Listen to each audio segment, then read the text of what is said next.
Nice to see Richard, and he starts with, I think, let's say 100 points, because he's from Sheffield, where I grew up, and we were just trying to get some affirmation from my childhood haunts when I was 8 years old, which is, I feel very romantic about Sheffield, as people who know me. Because I was born in Barnsley, which is even more superior city, but anyway. As if you've forgotten, I'm sure not a single person has forgotten, but I'm asked to remind you that the drinks reception, the second drinks reception, is directly afterwards. So outside, so don't go running off. There's much more mathematics to do over drink. Second chart, look at the posters as well. Oh, I'm sorry, and yes. And definitely go, if you haven't done the posters, go to the posters. Was that forceful enough? Okay, thank you very much. So I'd like to thank Dave and the other organisers for inviting me to come and talk to you. So as Henry said, I'm from the University of Sheffield, where I'm based in the Department of Computer Science and the Insignio Institute for In Silico Medicine. Although I'm from Sheffield, or based in Sheffield, I'm not actually from Sheffield. I'm not going to mention the word Gaussian process emulator. And although we're doing some work with emulation of cardiac models, what I really want to do is to talk about cardiac modelling and highlight some of the problems that we have, because I and others feel that as a research community we're a bit stuck. I think we could really benefit from input from the UQ and stats community. So this talk is a bit of a cry for help, I guess, and definitely comes in the category of motivating application. So what I'm going to do is talk a little bit about the background, about the heart, talk about some of the history and development of cardiac modelling, give you a flavour of the kind of models that we use, and then talk about some concerns. And I was particularly interested, actually, in Ralph's talk on Monday. He quoted Harlow Shapley, or Shapley, not sure how you pronounce his name. And I thought this was a really fascinating quote, that no one trusts a model except the man who wrote it. Everyone trusts an observation except the man who made it. And I think the talking about men probably dates it slightly. But in my community for cardiac modelling, there's a guy called Alan Garfinkel from UCLA who's fond of making the exact opposite observation, that if you're an experimentalist, no one believes your data, but if you're a modeler, everyone believes your model. So, you know, that's an interesting contradiction which we'll come back to later on. So if we're thinking about the heart, I think most people would know that cardiac disease or heart disease is a major cause of death. What you probably may not be aware of is that the mortality from heart disease in the UK and also more widely across the industrialised world, there's been a steady fall. So there's a nice pictorial representation here this is a British Heart Foundation report showing that the number of people dying from heart disease has roughly halved. So that's the number of people per year between 1961 and 2009. And there are all kinds of reasons for that to do with lifestyle and so on, but it still remains an important cause of mortality. And there are still a few things which I'll touch on today that we don't understand very well. So our heart's about the size, a human heart is about the size of your fist. It sits in your chest and it beats regularly, and what it does is it takes venous blood, which has low levels of oxygen from your body. The right hand side of the heart then pumps this venous blood to the lungs, where oxygen and carbon dioxide are exchanged. It then comes back into the left side of the heart, and that gets pumped back to the body.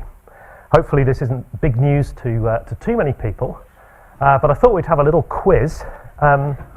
So who would like to estimate what the normal heart rate in a human is? Yep. 130. Sorry? 130. 130? There's somebody holding up 6 fingers. I'm not sure if that means 6 beats per minute or 60. 76. Yeah, I mean, it's not a fixed number, actually, but it's in those kinds of ranges. If you're a mouse, it's a great deal faster. And if you're a blue whale, it is more like 6 beats per minute. How much gets pumped? How much blood gets pumped a minute? Anybody like to hazard a guess? That's maybe a slightly harder question. How much? 50. 50? Anybody? 5. 5? Minutes, sorry. Yeah, per minute. 100. 100? Well, the answer is actually about 4. So it's not quite, unless you're a blue whale, of course, in which case it is rather more. So about 4 litres per minute. So if you get bored towards the later stages of my talk, you could perhaps work out how much blood gets pumped in an average lifetime, or during the course of my talk, or something like that. So how does it work? So that the main function of the heart is to propel blood around the body, and I'm going to talk a little bit more about how it actually works. So the thing that acts to initiate and synchronise the contraction of heart cells and tissue is actually an electrical stimulus, which arises in the natural pacemaker, which sits up here, that generates a spontaneous electrical activation every beat. And that electrical excitation spreads through the heart. And what happens in each cell is kind of illustrated just here. This is a figure that I've used a lot because it explains very nicely what's going on. So we've got time going along the bottom, and then this black line shows electrical activation and recovery of a heart cell. That's called the action potential. And the quickly ask something. What is it that controls the speed of the pacemaker? Does it have its own clock, or does it get feedback from outside? Yes to both.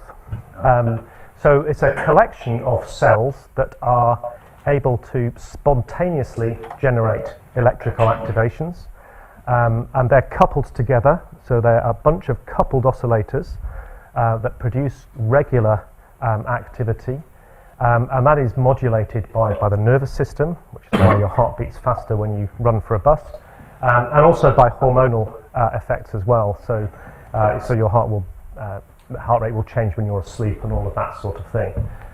So it's not like the brain says, okay, it's time for another beat, let's send a signal. It's spontaneous. So if you take a heart out of the body, it'll continue to beat. So it generates these electrical activations, and what happens when the electrical potential across the cell membrane changes is that calcium moves into the cell. So a little bit of calcium ions, and this blue line here shows the change in intracellular calcium that you would notice. And calcium is stored inside the heart, so the little bit of calcium that comes in during the electrical activation causes release, a lot of positive feedback. There's release of calcium from these stores, and that catalyzes the contractile proteins, causes them to contract and generates force. And then something weird happens to the camera, the projector. Okay. So this is happening in cells throughout the body. And real cells have quite a complicated shape. This is just a diagram, but it shows you a little bit about how cells are connected together, and we'll think about that a little bit more later on. Another thing that's worth having in the back of your mind when we think about these things is there's a lot of different things happening at different spatial scales. So our hearts are about 10 centimetres in size, cells are around about 100 microns, and some of the proteins that are responsible for the electrical activity are kind of on the 10 nanometer kind of size. So we've got a big range of spatial scales going from the whole organ through cells down to molecules and proteins. And we can be quite blasé, I think, about these spatial scales. So there's quite a similar range of spatial scales if we consider the Earth, which has got a diameter of about 12,000 kilometres. So if that equates to the size of the heart, then this is, you probably can't see it, but this is a 10-kilometre box around Cambridge obtained from Google Maps. So that's about equivalent to the size of a cell. And then the actual molecules and proteins that are involved in the cellular activity are about the same size as me. Okay, so that's a bit of a diversion, but it's worth remembering that there's a lot of different scales. There's a lot of different time scales going on as well, but I haven't got pictures for those. So there's lots of physics too. So what happens during a normal heartbeat? We've got this spontaneous electrical activity that arises. It propagates through the whole heart, followed by recovery. We then get synchronized mechanical contraction that produces pressure in the chambers of the heart that results in blood flow around the body. Now I'm going to concentrate entirely on electrical activation for the rest of the talk.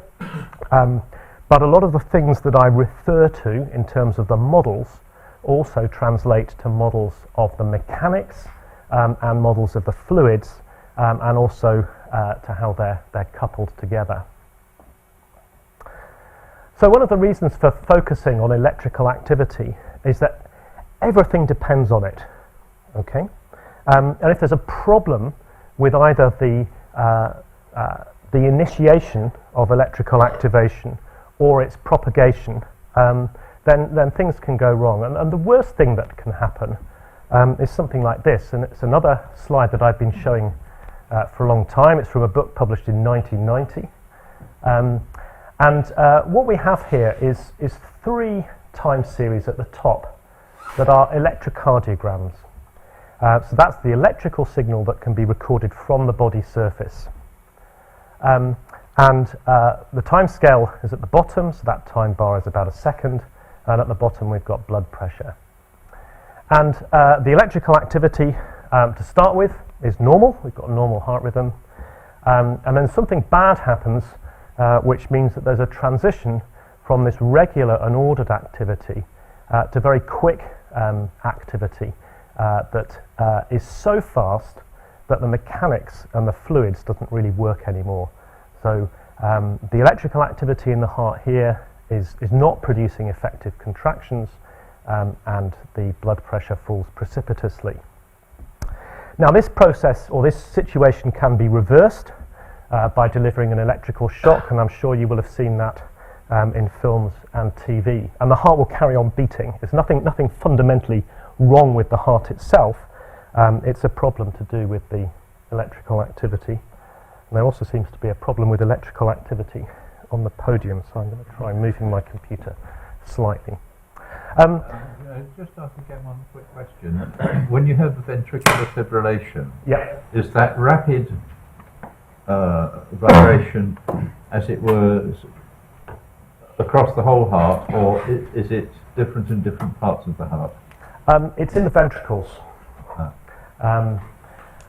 I could say a lot more in answer to your question, but I will stop. I will stop there, because the things that we don't understand very well are how it starts.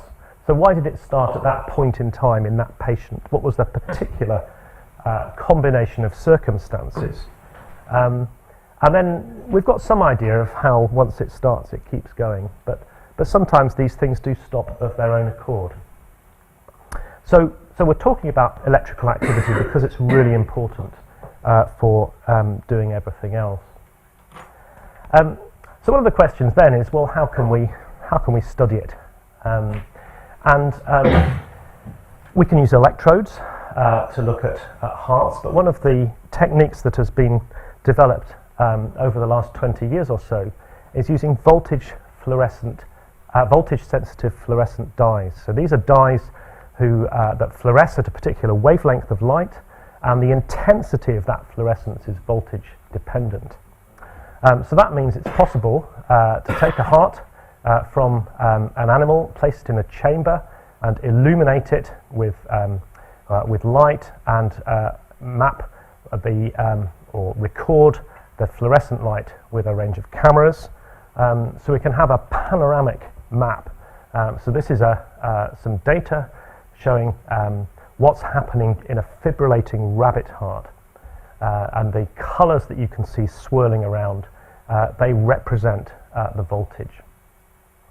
And that's been tremendously useful to understand the mechanisms of things like fibrillation.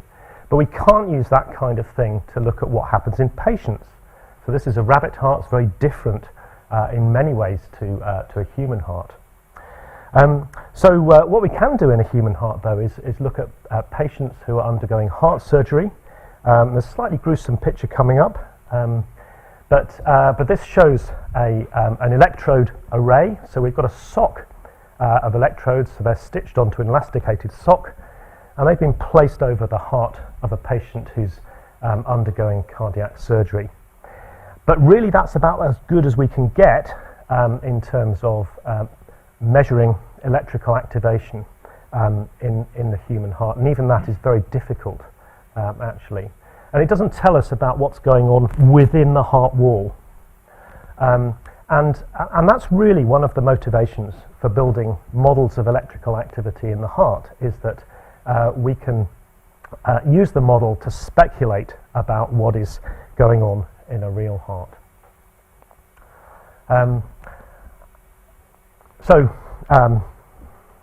We've got a number of different components for a model of cardiac electrophysiology. So cardiac electrophysiology, that means electrical activity in the heart. So we need to describe the electrical activation and recovery of a cell. So that's the action potential. And that's generally a model composed of ODEs. We need to describe how electrical activity spreads, which we can represent with a reaction diffusion partial differential equation. And then we need to have some representation of geometry. And if we do that, we can simulate the spread of electrical activity in the heart. And this is a movie which shows what happens if we pace from the bottom of the heart. So we apply stimuli here and then apply another stimulus here to initiate fibrillation. Let me see if I can play that. There we go. So the yellow surfaces represent electrically active tissue, and then we get these kind of swirling patterns, which are very similar to what we saw with the voltage-sensitive fluorescent dye. Those of you who like custard will probably be thinking about about custard now. So we can put these different ingredients together and build a model. So I'm going to spend a little bit of time now talking about these different components, talking about cell models, more times talking about cell models than tissue models and geometrical models, yes. So the action potentials, so one thing to have in mind, the action potential shape changes in different parts of the heart. So as the impulse spreads from the pacemaker through to the rest of the heart, the action potential shape changes. But typically in your ventricles at the moment, the action potential duration will be about 350 milliseconds. So how can we model this electrical activation and recovery? So, those of you who are in the UK higher education system will probably be thinking about research excellence framework and maybe being encouraged by your institution to write 4-star papers. Well, I think if there was ever a 4-star paper, this is probably one of them. And it's work that was actually done in Cambridge to develop a model of the electrical activity in the squid giant axon, not the giant squid axon, but the squid giant axon, which is a big nerve in these little creatures, which it uses to escape from predators. And it has an action potential that looks something like this. It's much shorter than we get in the heart, but this electrical activation and recovery spreads very quickly down the giant axon. And there's a quote from Hodgkin and Huxley's paper. Having thought about the physiology, they realised that there was little hope of figuring out what was going on in these travelling action potentials from first principles. So they built a model, and it's been very influential. So I don't have time to go into a lot of detail, but the basic idea was that they decided to treat the cell membrane, which is an insulator, as an electrical circuit with a capacitance and different conductances and batteries to represent the currents carried by different types of ion that move across the cell membrane during the action potential.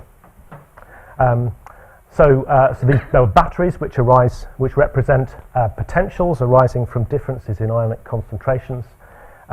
And then these conductances here, they made a number of assumptions about their voltage and time dependence, which turned out to be very good assumptions, actually.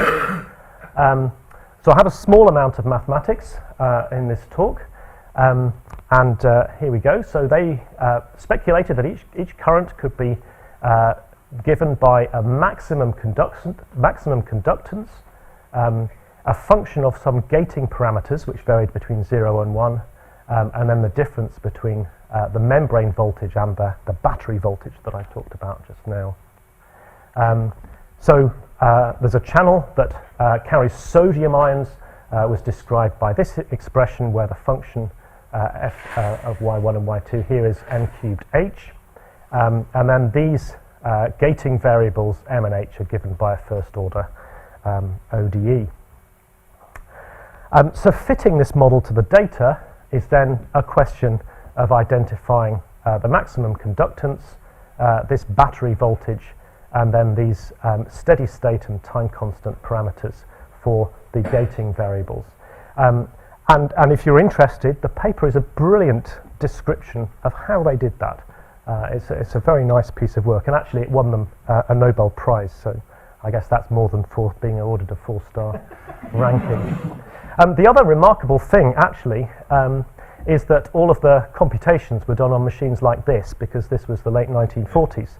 And some of the time they had to wear gloves because the heating was a bit defective in the building where they were working. So even more remarkable, but they achieved very good agreement between model and experiment. So why am I telling you about models of nerve?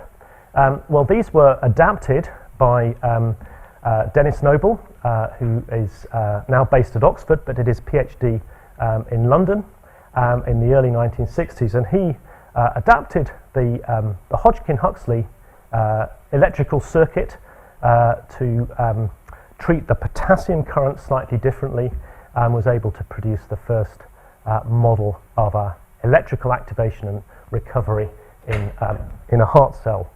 And this probably would be another 4-star paper, I suspect.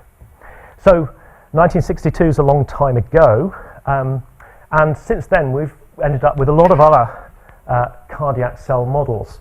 So they've tended to grow as there's been quite a nice interaction between people doing modelling and people doing experiments. So this is an example of a more detailed model. It's not the most detailed model by a long stretch. But it's what we've done here. This is a cartoon that shows the cell membrane with various things embedded into it. And this is a model of the human atrial action potential. The atria are the top part of your heart. And it's got quite an appealing modular structure. I'll come back to that as well. So some of these things in the cell membrane are ion channels. So these are pores in the cell membrane that have voltage and time dependent conductances. So they open to admit a specific type of ion. And we can characterize those experimentally using a very similar approach to that developed by Hodgkin and Huxley. Some of the other things in the cell membrane, they're pumps and exchangers which use energy to transport ions into and out of the cell. And we've also got some boundary conditions, so there's external concentrations of ions, there's the membrane capacitance, And then there's also a whole apparatus inside the cell which is represented by a model of calcium storage and release. And that's very important for coupling the electricity to the mechanics. And we can generate a nice action potential from this. So we've got lots of these models. We've also got lots of different models for these ion channels as well.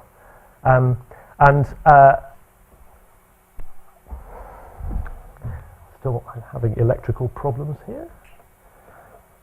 Oh, that's better. So Hodgkin and Huxley represented ion channels as being having two states of open and closed with transition rates between them. But other arrangements are possible. This slide here just shows a number of different representations, hypothesized representations, of the closed and open states in one particular ion channel. And we don't really know which one of these is right, okay? So my colleague Gary Myrams is sitting at the back. He's got a poster which discusses this in a bit more detail. But this is the first of the kind of cracks that are going to appear in talking about cardiac models. So as well as having a lot of different ion channel models, we've also got a lot of different cardiac cell models. Now, one of the things that our community has been really good at is curating models, because these models have got lots of parameters, the formulations are quite complicated, and the publications of the models contain a lot of mistakes and misprints. So what has happened is that we have actually curated these models at a website called cellml.org, where you can download the representation of the model in CellML, which is a formal language, or you can automatically generate Python, MATLAB, C code from the curated version of the model. Now, I had a look the other day, and there are 281 electrophysiology models listed there. They're not all cardiac, but it gives you an idea of how many models there are out there. Most of them would claim to be mechanistic, but some of them are explicitly phenomenological. But just as an example of a number of different models for the same system, these are the action potentials produced by 5 different models of the human atrial action potential, and they're quite different. So that's cell models in a whistle-stop tour. Tissue models. So we can represent tissue as what's called a functional syncytium. So that's a continuum where the membrane voltage, the electrical activation, propagates. It can diffuse. One complication that we need to have in mind is that cardiac cells are rod-shaped, so they have a particular alignment. And if you go from the inside to the outside of the ventricles, the preferred alignment of cardiac cells rotates. And the electrical activation is conducted faster along the long axis than the short axis. So the diffusion is anisotropic. But with some further assumptions, we can describe electrical activation in tissue using an equation like this, where this term here, the I ion, that comes from the cell model. Okay, so that's the current flowing across the cell membrane. There's a lot more detail on this. I don't really like blowing my own trumpet, but because there are a lot of other authors on this paper, but this is a paper that was actually written at a work program at the Newton Institute in 2009. And it was intended as a very comprehensive review of this topic. 4-star, definitely. Yeah, but it's 2011. It doesn't matter anymore. So yes, I mean the difficult thing about this representation is then the diffusion tensor, which is very difficult to determine from first principles. And what normally happens is that that's fitted empirically to get the right propagation speed in tissue. So that's tissue modelling dealt with in one slide. In terms of geometry, we've got a lot at our disposal, really, a lot of imaging techniques. Now, in an ideal situation where we don't have to worry about the welfare of an animal or a patient, we can take a lot of time to get a very high resolution image of the heart, and that's what's happened here. We can go from raw magnetic resonance images to thresholded, and then we can smooth them to represent the shape of the heart, turn that into a mesh. And this colourful picture on the right, you remember I was saying about the orientation of cardiac cells and how that's important, and that's what we're showing here. We have used a technique called diffusion tensor imaging, which measures diffusion of protons and gives you an estimate of fibre orientation. And the colours here show the component of fibre orientation in the Z direction, which is going from bottom to top. So you can see how that rotation across the ventricular wall happens.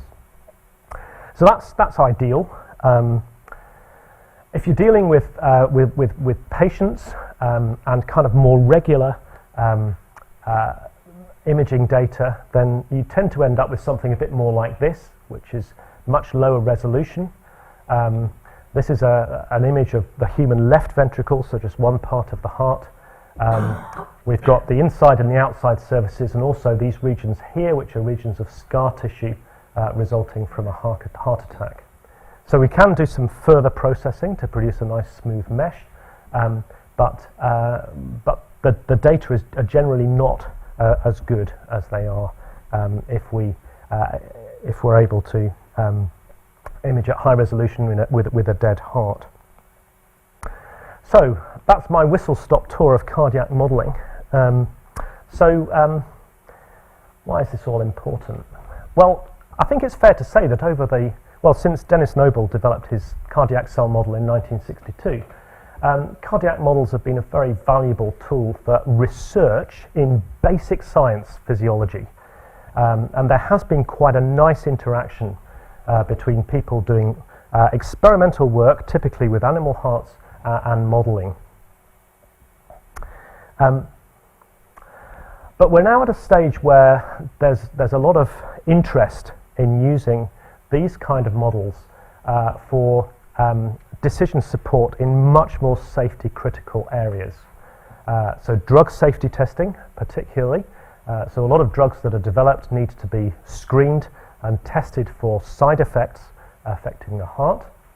And there we're interested in cell models. But also in clinic, so on real patients, there are commonly used treatments called ablation, which involve delivering radio frequency energy to part of the heart to avoid an abnormal activation sequence. And there the cardiologist wants to know, okay, so where should I go first? So some of these procedures for atrial fibrillation can take hours, actually, because the cardiologist starts with very little knowledge of where they should go, where they should prioritize. And resynchronization therapy is a way of pacing the heart following a heart attack to compensate for the loss of contractility in some regions of the heart.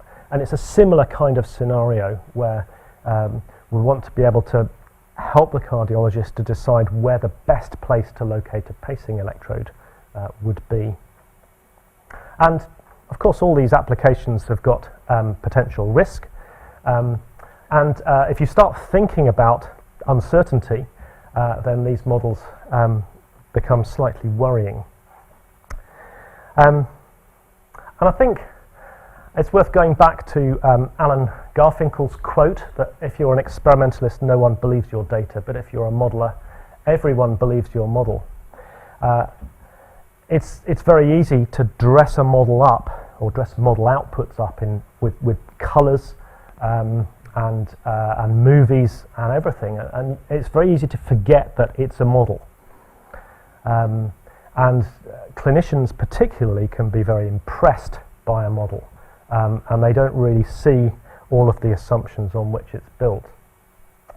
And within our modelling community we have a critical friend called James Sneed at the University of Auckland, who wrote a very nice limerick, which I think sums up very much what we've been doing in recent years.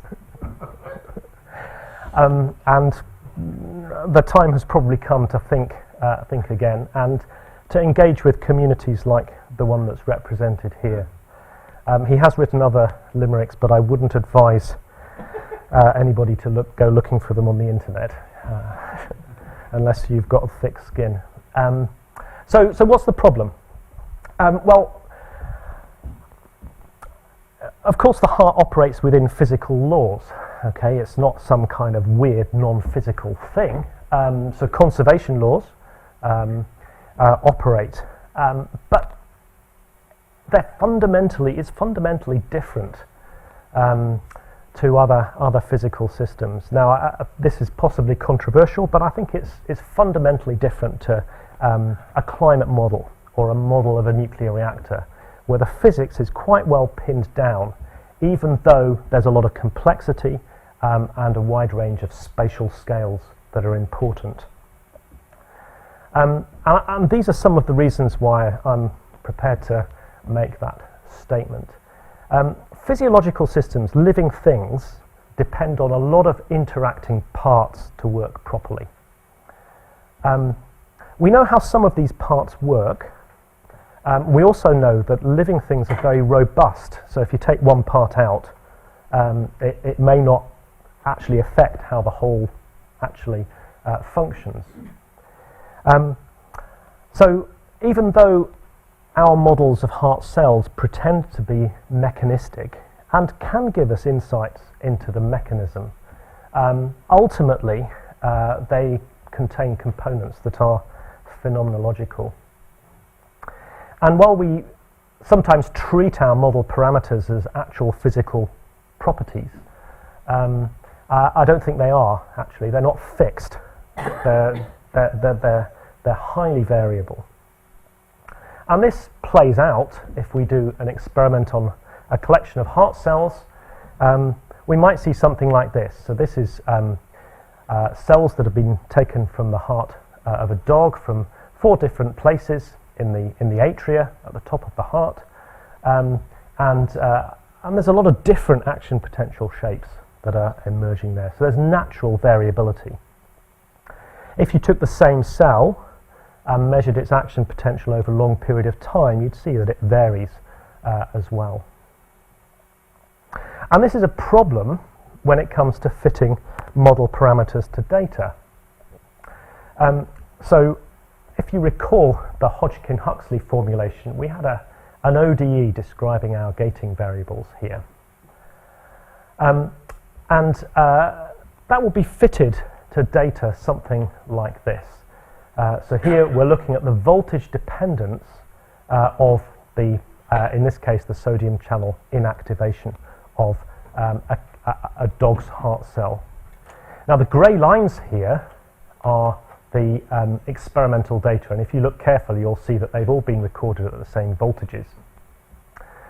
And if you calculate the average inactivation at each voltage, you get a line like this, which has got a very different gradient to the actual data.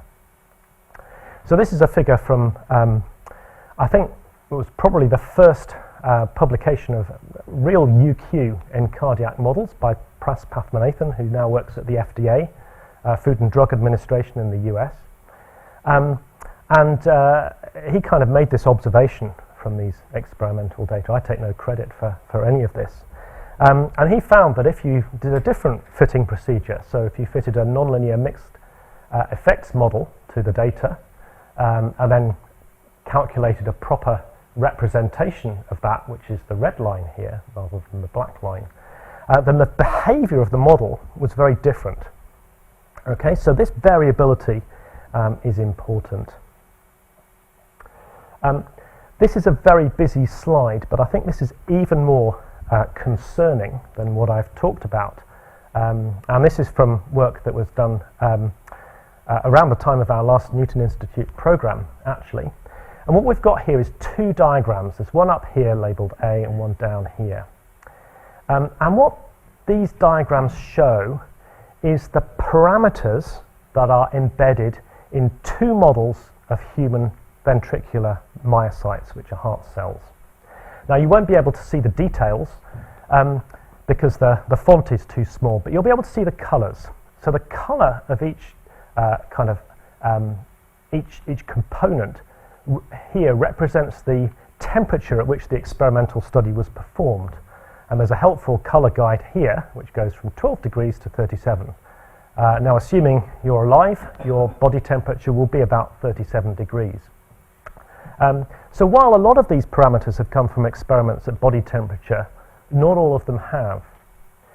The other concerning thing is this list of different species down here. GP stands for guinea pig, by the way, if you see GP. And each of these little components is given a label according to the species in which it was the experiment was done, including this rather unsettling species of not defined. And I mentioned before about the slightly appealing modular nature of these models, because each of these blocks here represents the model of a channel, particular ion channel, pump or exchanger, and we can kind of swap these in and out. But we don't often stop and think about where the data came from originally. And we don't have any way of knowing if this matters. Okay. Perhaps unsurprisingly, cell models are quite fragile as well. So this is what happens if you run a cardiac cell model about 100 times with 100 different parameters, sets of parameters where you're varying across a range. And you get a wide range of misbehavior, really. So sometimes the model doesn't recover, sometimes it generates spontaneous beats. And generally speaking, it's not too hard to push a model into this kind of state.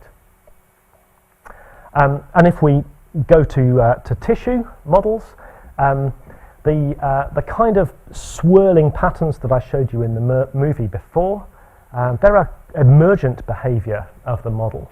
And they're quite nonlinear, which means that if you perturb the initial conditions, which we've done here, we've got a baseline simulation here.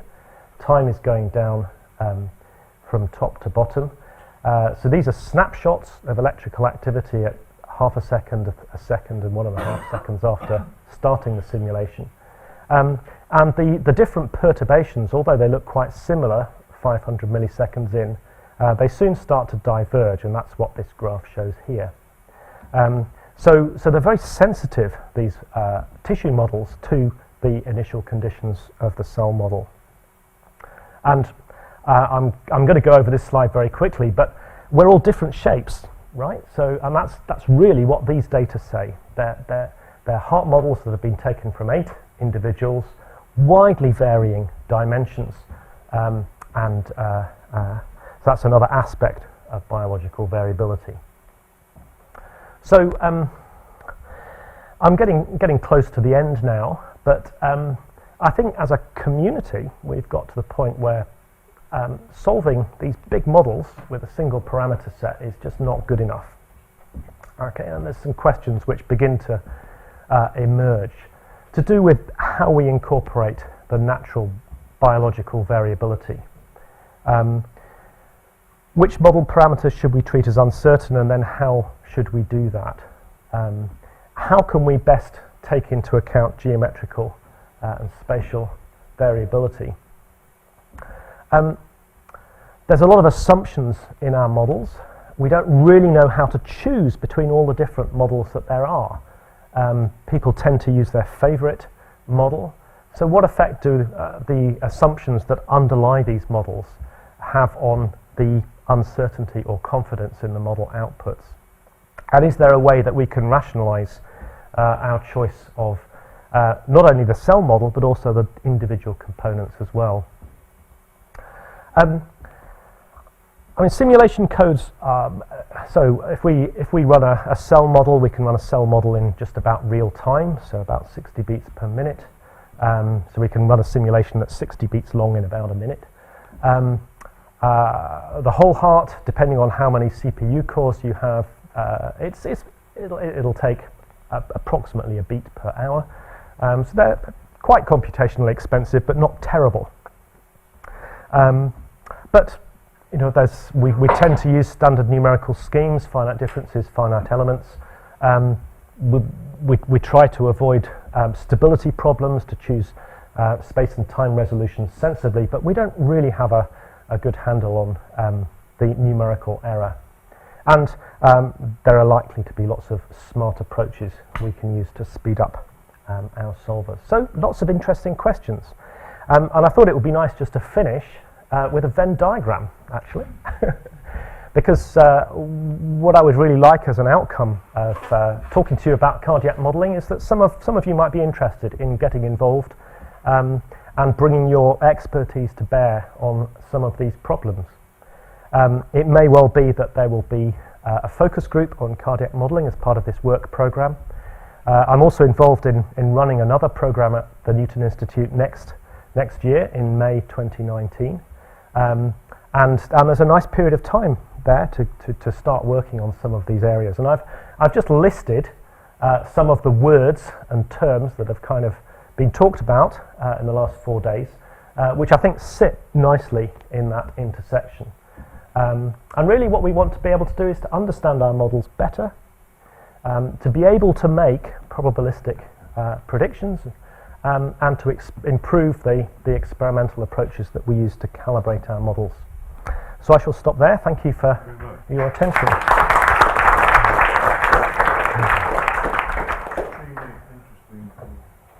A little bit worrying. Questions, please. The issue of biological variability, I'm sure you're considering hierarchical modeling, based on hierarchical modeling, for example, with population level for your parameters, hyperparameters there, and individual parameters at the individual level? Not really, but I mean that's the sort of thing that it will be good to do. I mean, in terms of scales, I talked about the range of spatial scales that there are, and I stopped at the whole heart, about 10 centimeters. But actually, you probably want to extend that to individuals and populations, and there's a commensurate effect on the range of timescales as well, because we can simulate a few beats of a heart quite easily, but we can't simulate a lifetime. Not using the kind of approaches that I've talked about anyway. But really we're very much at the stage of being engineers, using kind of engineering type approaches to model the heart. We haven't looked at anything like that kind of hierarchical modelling that you're talking about. Oh, just to give an idea, what perhaps the heart is for such organisms or human beings is, of course, the role of photosynthesis in plants, where people are doing hierarchical modeling. So recognize the differences between individuals. Yeah. Yeah. You attach it to a cohort study. They can follow people over years. Do they do that? Oh, absolutely. Yeah. And we've done a little bit of that in Sheffield, modelling disease progression over lifetimes. Oh, so somebody else you were second, yeah? Yes. Sorry, after that. In your PDEs, I assume you have rate constants involved. So what would be as parameters? So are they very different in terms of the rates? I mean, is there a large difference in terms of rate constant? In the PDEs? In the differential equations that you're resolving. Are there rate constants with respect to milliseconds and others with respect to seconds or nanoseconds? Yeah. Are these stiff? Is that a so if I go back right there, I'll see if I can find an action potential. The diffusion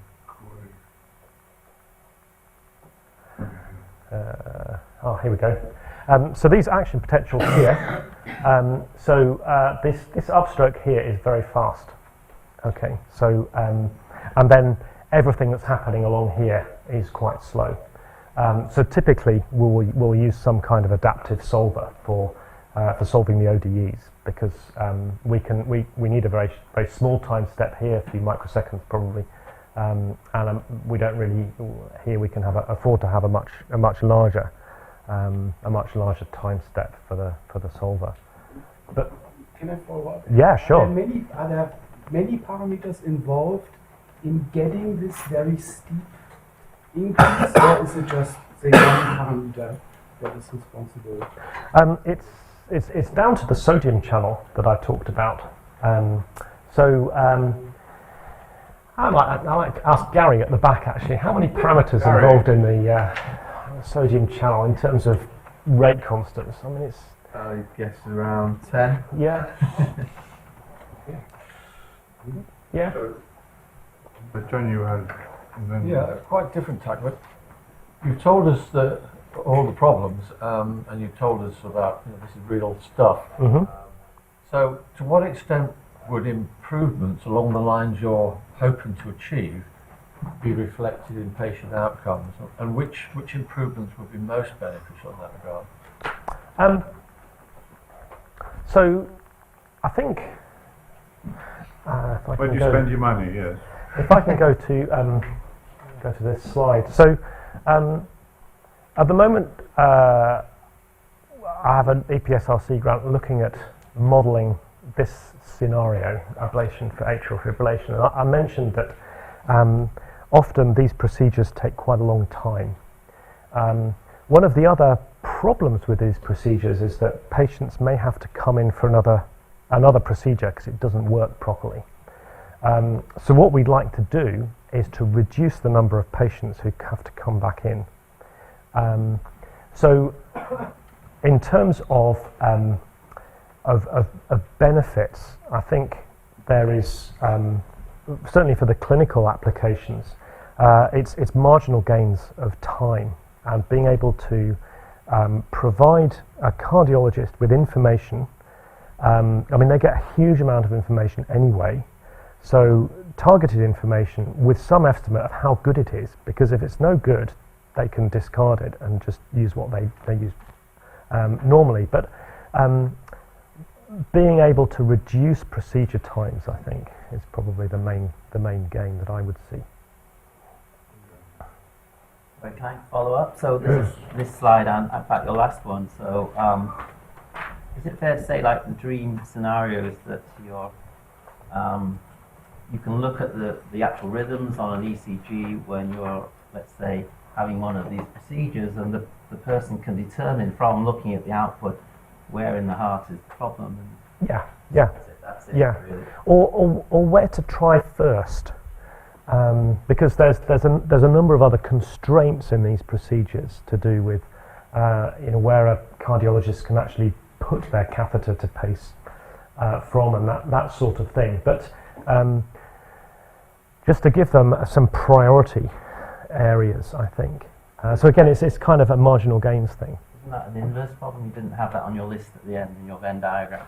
No, maybe I should have done, actually. I mean, one thing that has been developed and is seeing some use in, certainly in research on patients, is measuring electrical activity on the body surface with a vest of electrodes and then solving an inverse problem back to potentials on the heart. And something that makes me very nervous, but it does seem to work very well. So I think, and that being able to make measurements on the body surface and then estimate what's going on in the heart is much better than having to wheel a patient into an operating theatre and insert catheters into their heart. So, yeah, it's another area. Sorry, can I ask a quick one? In various times I'm surrounded by people who work in dynamical systems. Mm-hmm. So you do that machinery, the Akerlof coefficients and the chaos. I mean, fibrillation is a bit chaotic. Is that part of your program? And that's a different sort of uncertainty than stochastic. The uncertainty that comes from chaotic behaviour. Yeah. So I think one of the areas where that plays out is how heart cells adapt to changes in heart rate. So we can get a thing which is called alternans, which is a little bit like a period doubling type thing. But there's a bifurcation, so the action potential duration as you change heart rate, it bifurcates, and so there are two possible action potential durations, so that's the length of electrical activation. and a heart cell will typically alternate between them. So you'll have a short and a long, and a short and a long, and a short and a long. Just want to follow up. I'm going one more quick comment, then we'll come back to this. We can do it. In reliability, when you're like investigating aircraft engines, things, there's something called signature analysis. Exactly an inverse problem where you want to find out that the vibration profile you get from when the engine's wearing out or something like that. So, I mean, that's you might find the literature on signature in many fields. I mean, economic crime, signature of a criminal trying to steal a bank account. So there's a lot of that inverse stuff going on in other fields. Sorry, you had one, yes? Yeah, this is from a somewhat different direction. Would you have a means of taking into account the response of, let's call it the electrocellular behaviour of the heart muscle to something like back pressure from the pumped out blood due possibly to a narrowed artery further down? I mean, is the heart muscle response to blood which it is difficult to push out different from normal circulation? I mean, certainly if there's an area of damaged tissue, you'd expect to find, but Well, let's just suppose that for some reason there is simply pressure on the outgoing artery which narrows it, so it is more difficult for the blood to go through. Actually, can I just kind of rephrase it? To what extent can you detect mechanical things like this from the electrical? I'm just trying to generalise the question. Sure.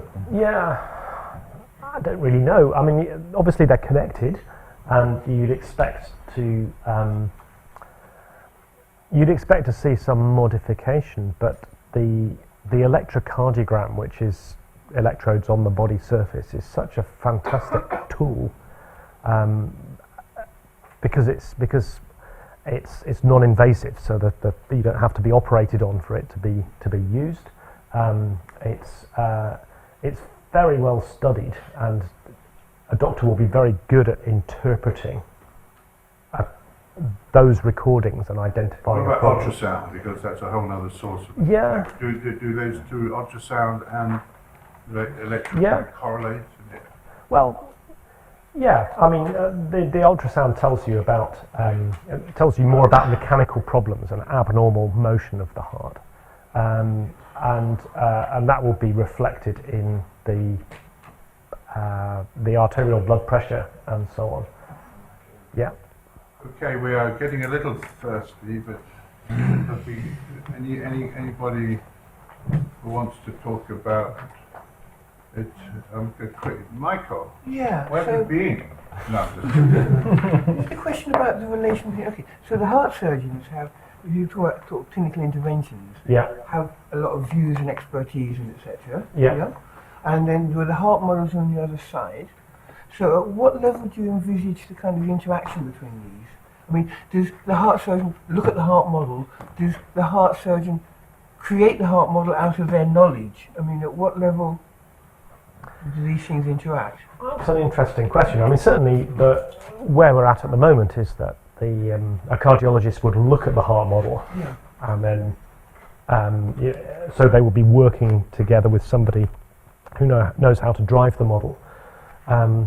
But it's not hard to imagine a future where they could be more involved. Yeah. But then that introduces another set of problems to do with making a model suitable for a cardiologist to play with, and making sure that the output of the model is also interpretable. But it might make a heart model more tuned to the individual that the heart surgeon is actually dealing with. Yeah. I think, I've done some stuff on keyhole surgery, and there are some areas where they work literally, the model really works as they're doing the keyhole. So I mean, that's a long way from that. It is, and it would, because at the moment it's very difficult to run a model extremely fast. Yes, in real time. Yeah. Well, I've signed up to what's it called, the The Fickle work Heart program, Fickle program. Heart. So I do recommend anyone who's interested to join the club. I mean, the what do you call it, working group or something. Anyway, thanks very much, Lee. Wonderful.